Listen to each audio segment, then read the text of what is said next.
Breaking news here on CBS Sports HQ. This just in from FIFA. FIFA and UEFA have today decided together that all Russian teams, both national and club, shall be suspended from participation in both FIFA and UEFA competitions until further notice. The statement reads in part, "Football is fully united here and in full solidarity with all the people affected in Ukraine." Both presidents hope that the situation in Ukraine will improve significantly and rapidly so football can again be a vector for unity and peace amongst people. And for more on this, Ian Joy and our reporter James Benge join me now to discuss. James, I want to start with you because what more can you tell us, and your reaction to this news is what? Yeah, Poppy, in terms of reaction, this was always a matter of time. It's been building towards this over the past few days. We saw yesterday FIFA attempt to cool the situation by saying that Russia must play at neutral venues and not under its flag. That was never going to happen. And a spring of national associations saying they would refuse to play them, including Poland, who were due to meet them in a World Cup qualifier, and US soccer as well. So it was inevitable that at some stage FIFA and UEFA would be compelled to withdraw Russia from all their competitions, and that will include Spartak Moscow in the Europa League, where RB Leipzig are going straight to the quarterfinals. In the end, what kind of gave them the impetus to push it over the line was the International Olympic Committee saying earlier today that it recommended that any Russian and Belarusian athletes were not allowed to compete in major competitions, and that's what took it across the line. But look, after the justified outrage of the last few days over Russia's actions in Ukraine, this was inevitable. It was a matter of time, and I think we should, there won't be much praise going around. It was the right decision taken by UEFA and FIFA, but nothing less than should be expected.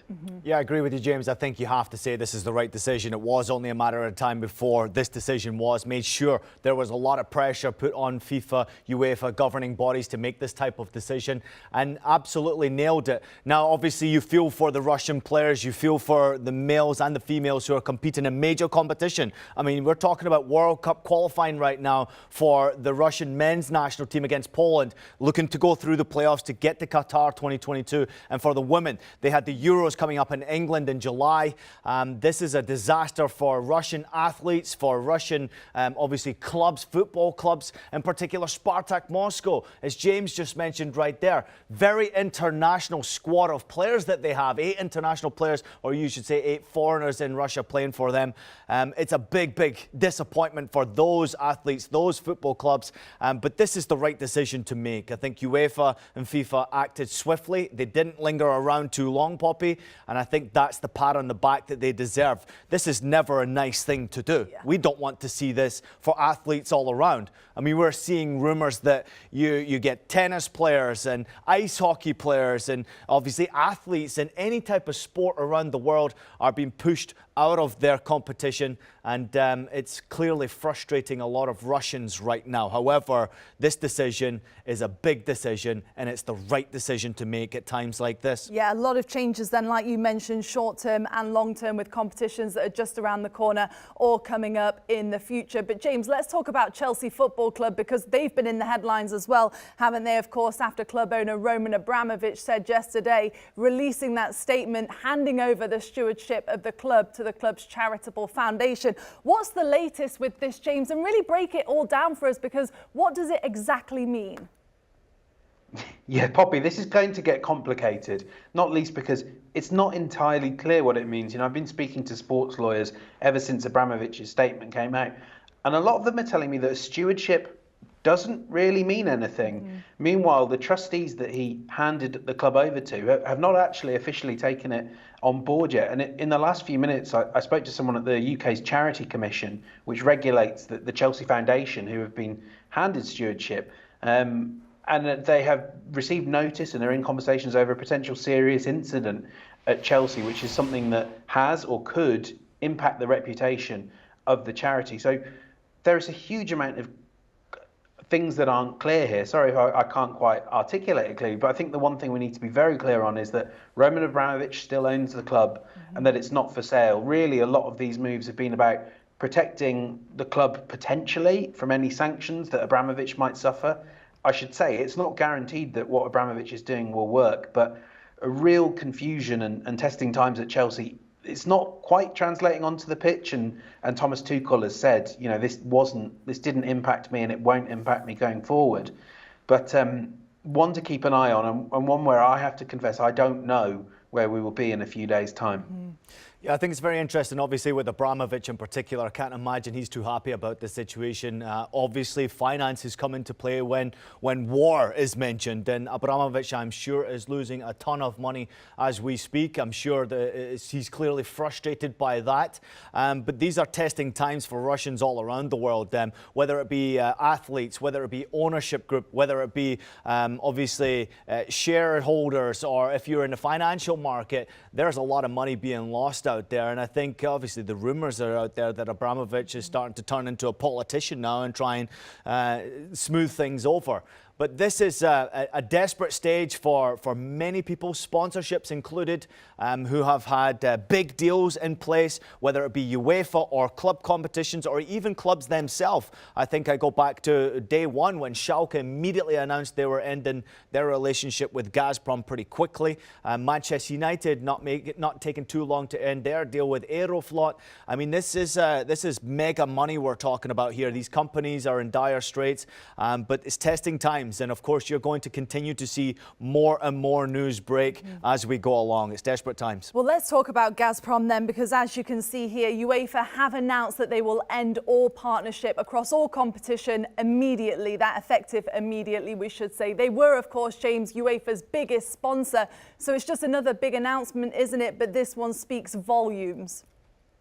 Yeah, a huge financial hit that UEFA have taken here as well. I'm told the deal is worth around $45 to $50 million a year. So that is a lot of lost revenue for UEFA. But what choice did they have? I mean, Gazprom is become a little bit synonymous with the Champions League, it has to be said.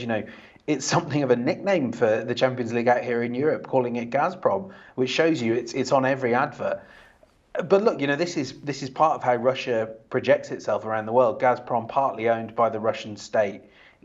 Russia has wanted you to associate it with big sporting moments. The final was going to be at the Gazprom Arena. It has hosted the 2018 World Cup. It's hosted the Winter Olympics, and this has been a really big part of Russian foreign policy and Russian soft power building. Obviously, that has all fallen apart very quickly, and it has cost football clubs money, but it's money that they have to accept, and and that UEFA has to accept. It simply can't have if it's in any way linked to a Russian state that is committing atrocities in Ukraine. Mm-hmm. Yeah, I agree with you, James. And I think obviously money is obviously second now. I mean, we have to look at human beings and what we're going through. And whenever the word war is mentioned, people need to make moves very quickly and swiftly. I don't pretend to be a politician. This is not the type of breaking news I like to bring. I like to talk about the joy of sports, but also sports has a big say when it comes to politics now. And we've clearly recognized that. And discrimination across the world continues to happen. Sports needs to play a big role. And that's exactly what UEFA and FIFA are doing right now. And these clubs who are standing up and saying, hey, we're willing to push aside this money to do the right thing. And clearly we're witnessing it across the board. This is happening not just with soccer, it's happening with tennis, obviously the IOC, for athletics, all around. And the comment I was reading just before coming on was no more flags, no more national anthems when it comes to Russian athletes who are competing, and it looks like not even a single Russian athlete will be able to compete in any athletics right now. Yeah. So it is really a scary time out there. I've tried to reach out to a number of my friends who are Russian and Ukrainian or surrounding countries. One in particular that's playing right now for CSKA Moscow, Jesus Medina, former NYCFC player. And the Russian league continues to go on as normal. They played the derby at the weekend against Spartak. And to me, it was just, I couldn't quite believe what I was witnessing. I feel sorry for a lot of international players and international people, human beings who are in Russia right now, but certainly feel more sorry for the international players who are being forced to run for their lives, who are based in Ukraine right now and the surrounding countries. It's a desperate times, and these are not enjoyable conversations for even us to have. No, that absolutely not. But you mentioned Spartak Moscow, so let's just touch on them because you briefly mentioned them, James. Of course, they are out of the Europa League now altogether. They were supposed to play RB Leipzig in the round of 16. I mean, the question is, what happens now? Do RB Leipzig advance? Do we know this answer yet? What's the latest with the Europa League specifically? Yeah, RB Leipzig have gone straight through to the quarterfinals, which I suppose is a bit of welcome news for them on a much less important scale than everything we've just been discussing. As Ian mentioned, the Russian league goes ahead as normal, and there are players from France, players from Brazil, players from Luxembourg, I believe, in this Spartak Moscow squad. They've signed a contract with Spartak, who are one of the great historical names of Russian football and always have had close relationships with aspects of the Russian state going back historically. They will be expected to continue. I don't know how someone like Victor Moses can feel comfortable staying there. Obviously, that's not for me to say. But as Ian says, within Russian football itself and the Russian league system, I don't know how much will change in the immediate term. These players will sort of go on as normal, and as Ian mentioned at the very top, it's not them that is responsible for the horrible things that we see happening in Ukraine right now. So a degree of sympathy with the players, but there could be no option. Not only could these players could RB Leipzig players not be asked really to travel to Moscow, but I don't think these players could be expected to leave Russia and come back. I think that would have opened up an awful lot of challenges for them as well. So it was a decision that UEFA didn't really have any choice but to take. What I will add, James, on top of that is that it has been unbelievable to see the support for Ukrainians and for national team players, if we're sticking to soccer in particular, for national team players, for Ukrainian players who are playing in foreign countries. What happened at Everton Manchester City at the weekend, the embrace of the two players. What happened at Benfica, giving the captain's armband to Yaremchuk, and the applause, the emotion going through his face. You can clearly see that the rest of the world is standing up against what is happening right now and what is happening with Putin and the Russian forces invading. I mean, this is just crazy. It's unbelievable. But the support that we are seeing and the impact it can have from the rest of the world in support, whether it be finances or not, if you can show emotional support to Ukrainians, it is so important. And I go back to what James was just talking about with the domestic league on the Russian league. Nothing will change. They'll keep playing. It'll be business as usual. There's money still to be made for their domestic leagues and domestic competition. I'm desperately disappointed that Spartak are out, but it's the right call. You've got to put them out. You got to get rid of them out of that competition. Nobody wants to play against the Russian teams right now or Russian players. And that, again, in itself is a real shame. But think about those Ukrainian players who are asking their wives and their children to leave the country for their own safety. Think about the Ukrainian players who are staying behind or trying to find a way out themselves. It's unbelievable. And of course, there's a lot of international players who are involved in Ukrainian clubs from obviously UEFA competition as well that are in dire straits now. Desperate situations, trying to get their way out, to find some sort of safety. And we can only wish them well along their journey, their families, and wish them obviously a safe journey out of Ukraine.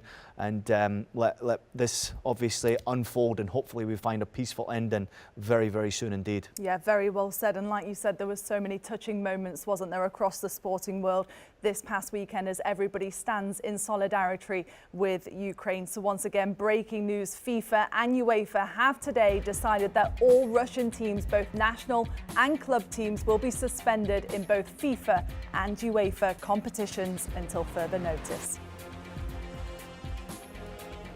Do you want a sports network that delivers everything that matters about the game? The highlights, the picks, the instant analysis, no yelling, no fake debates, no politics. Hit the subscribe button and never miss a moment.